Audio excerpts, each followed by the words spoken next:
आपने रोज़े रखे, आपने इफ्तार की, आपने शायद तरावी भी पढ़ी, लेकिन फिर भी अंदर एक अजीब सा खालीपन है, जैसे कुछ टूटा हुआ है, जैसे कोई कमी है। रमज़ान का तीसरा अशरा शुरू हो चुका है, जहन्नुम से आज़ादी के दिन, लेकिन आपका दिल अब भी बेचैन क्यों है? क्यों आपको वो सुकून नहीं मिल रहा जिसका वादा किया गया था? आज की ये कहानी उस एक रात के बारे में है जो आपकी रूह के उस खला को भर देगी। अगर आप अब भी खालीपन महसूस कर रहे हैं तो शायद आप गलत जगह तलाश कर रहे हैं। इन मुबारक रातों में अपने दिल को हिदायत की रोशनी से मुनव्वर करें। तौबा, नदामत और सच्ची कहानियों के साथ अपनी आखिरत संवारने के लिए नॉलेज एंड स्टोरी को सब्सक्राइब करना न भूलें। ये कहानी है दानियाल की, जो एक कामयाब ग्राफिक डिज़ाइनर था। उसके पास सब कुछ था, पैसा, शोहरत और एक अच्छा ख़ानदान। रमज़ान आया और दानियाल ने रूटीन के मुताबिक सब कुछ किया। वो वक्त पर सहरी करता, इफ्तार में बेहतरीन खाने खाता और मस्जिद भी जाता, लेकिन उसे महसूस होता कि वो सिर्फ एक मशीन की तरह काम कर रहा है। उसका जिस्म सजदे में होता, लेकिन दिमाग कल के डेडलाइंस और क्लाइंट्स में उलझा रहता। वो रात को बिस्तर पर लेटता तो उसे रोना आता। उसे लगता कि रमज़ान उसके पास से गुजर रहा है, लेकिन उसे छू नहीं पा रहा। वो खुद से पूछता, या अल्लाह मैं इतना खाली क्यों हूँ? रमज़ान की 23वीं रात थी। दानियाल ने सोचा कि शायद वो काफ़ी इबादत नहीं कर रहा। उसने लंबी तिलावत की, 100 रकटें पढ़ने की कोशिश की, लेकिन जितना वो जिस्म को थकाता, रूह उतनी ही बोझल होती जाती।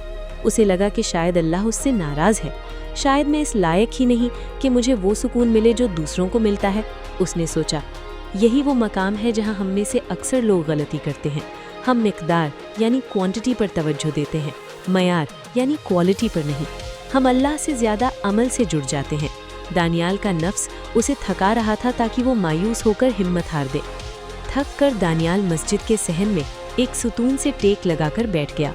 वहाँ उसने एक बूढ़े खादिम को देखा जिनका नाम चाचा बरकत था। चाचा बरकत मस्जिद की सफाई कर रहे थे और उनके लबों पर एक धीमी सी मुस्कुराहट और मुस्तकिल इस्तग़फ़ार था। दानियाल ने उनसे पूछा, चाचा आप थकते नहीं? आप सारा दिन काम करते हैं, फिर रात भर जागते हैं, आपके चेहरे पर ये सुकून कहाँ से आता है?